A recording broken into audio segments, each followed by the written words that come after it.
Finally tonight, as promised, a special comment on what is in everything but name George Bush's pardon of Scooter Libby.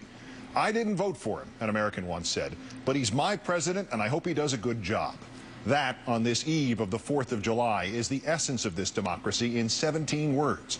And that is what President Bush threw away yesterday in commuting the sentence of Louis Scooter Libby. The man who said those 17 words, improbably enough, was the actor John Wayne. And John Wayne, an ultra-conservative, said them when he learned of the hair's breadth election of John F. Kennedy instead of his personal favorite, Richard Nixon, in 1960. I didn't vote for him, but he's my president, and I hope he does a good job. The sentiment was doubtlessly expressed earlier, but there's something especially appropriate about hearing it now in John Wayne's voice, the crisp, matter-of-fact acknowledgement that our form of government has survived, even though for nearly 2 centuries now, our commander-in-chief has also served simultaneously as the head of one political party and often the scourge of all others. We as citizens must at some point ignore a president's partisanship. Not that we may prosper as a nation, not that we may achieve, not that we may lead the world, but that merely we may function. But just as essential to the 17 words of John Wayne is an implicit trust, a sacred trust, that the president, for whom so many did not vote, can in turn suspend his political self long enough and for matters imperative enough to conduct himself solely for the benefit of the entire republic.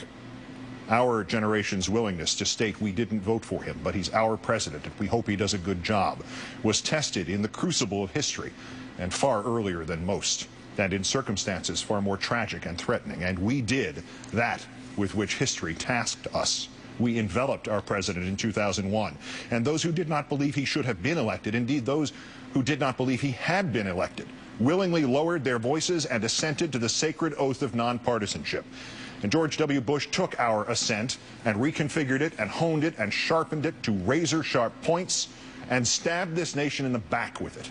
Were there any remaining lingering doubt otherwise, or any remaining lingering hope? It ended yesterday when Mr. Bush commuted the prison sentence of one of his own staffers, did so even before the appeals process was complete, did so without as much as a courtesy consultation with the Department of Justice, did so despite what James Madison at the Constitutional Convention said about impeaching any president who pardoned or sheltered those who had committed crimes advised by that president. Did so without the slightest concern that even the most detached of citizens must look at this chain of events and wonder, to what degree was Mr. Libby told, break the law however you wish, the president will keep you out of prison.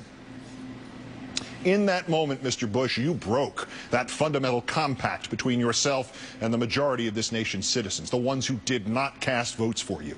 In that moment, Mr. Bush, you ceased to be the president of the United States. In that moment, Mr. Bush, you became merely the president of a rabid and irresponsible corner of the Republican Party. And this is too important a time, sir, to have a commander-in-chief who puts party ahead of nation. This has been, of course, the gathering legacy of this administration. Few of its decisions have escaped the stain of politics. The extraordinary Karl Rove has spoken of a permanent Republican majority, as if such a thing, or a permanent Democratic majority, is not antithetical to that upon which rests our country, our history, our revolution, our freedoms. Yet our democracy has survived shrewder men than Karl Rove, and it has survived the frequent stain of politics upon the fabric of government. But this administration, with ever-increasing insistence and almost theocratic zealotry, has turned that stain into a massive oil spill. The protection of the environment is turned over to those of one political party who will financially benefit from the rape of the environment. The protections of the Constitution are turned over to those of one political party who believe those protections unnecessary and extravagant and quaint. The enforcement of the laws is turned over to those of one political party who will swear beforehand that they will not enforce those laws.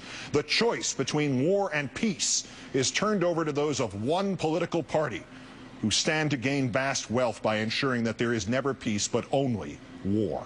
And now, when just one cooked book gets corrected by an honest auditor, when just one trampling of the inherent and inviolable fairness of government is rejected by an impartial judge, when just one wild-eyed partisan is stopped by the figure of blind justice, this president decides that he, and not the law, must prevail.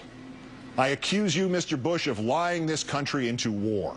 I accuse you of fabricating in the minds of your own people a false implied link between Saddam Hussein and 9/11. I accuse you of firing the generals who told you that the plans for Iraq were disastrously insufficient. I accuse you of causing in Iraq the needless deaths of 3,586 of our brothers and sons and sisters and daughters and friends and neighbors. I accuse you of subverting the Constitution, not in some misguided but sincerely motivated struggle to combat terrorists, but instead to stifle dissent. I accuse you of fomenting fear among your own people, of creating the very terror you claim to have fought. I accuse you of exploiting that unreasoning fear, the natural fear of your own people who just want to live their lives in peace, as a political tool to slander your critics and libel your opponents. I accuse you of handing part of this republic over to a vice president who is without conscience and letting him run roughshod over it. And I accuse you now, Mr. Bush, of giving, through that vice president, carte blanche to Mr. Libby to help defame Ambassador Joseph Wilson by any means necessary, to lie to grand juries and special counsel and before a court in order to protect the mechanisms and the particulars of that defamation with your guarantee that Libby would never see prison, and in so doing, as Ambassador Wilson himself phrased it here last night, of you becoming an accessory to the obstruction of justice. When President Nixon ordered the firing of Watergate Special Prosecutor Archibald Cox during the infamous Saturday Night Massacre on October 20th, 1973, Mr. Cox initially responded tersely and ominously. "Whether ours shall be a government of laws and not of men," he said, "is now for Congress and ultimately the American people." President Nixon did not understand how he had crystallized the issue of Watergate for the American people. It had been to that point about the obscure meaning behind an attempt to break into a rival party's headquarters and the labyrinthine effort to cover up that break-in and the related crimes. But in one night, Nixon transformed it. Watergate instantaneously became a simpler issue, a president overruling the inexorable march of the law, of insisting in a way that resonated viscerally with millions who had not previously understood that he was the law. Not the Constitution, not the Congress, not the courts, just him. Just, Mr. Bush, as you did yesterday. The twists and turns of Plamegate, your precise and intricate lies that sent us into this bottomless pit of Iraq, your lies upon the lies to discredit Joe Wilson, your lies upon the lies upon the lies to throw the sand at the referee, of Prosecutor Fitzgerald's analogy. These are complex and often painful to follow, and too much, perhaps, for the average citizen. But when other citizens render a verdict against your man, Mr. Bush, and then you spit in the faces of those jurors and that judge and the judges who are yet to hear the appeal, the average citizen understands that, sir. It is the fixed ball game and the rigged casino and the prearranged lottery all rolled into one, and it stinks. And they know it. Nixon's mistake, the last and most fatal of them, the firing of Archibald Cox, was enough to cost him the presidency. And in the end, even Richard Nixon could say he could not put this nation through an impeachment.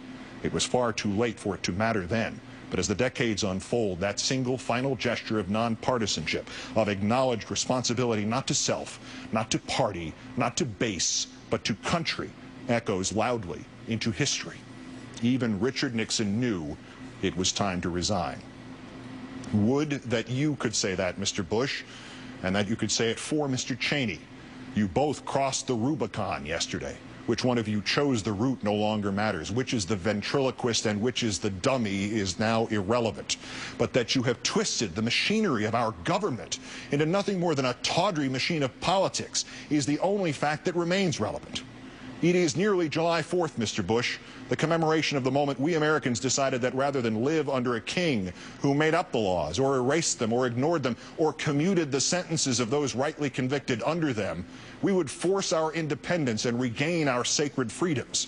We of this time and our leaders in Congress of both parties must now live up to those standards which echo through our history. Pressure, negotiate, impeach. Get you, Mr. Bush, and Mr. Cheney, two men who are now perilous to our democracy, away from its helm. And for you, Mr. Bush, and for Mr. Cheney, there is a lesser task. You need merely to achieve a very low threshold indeed.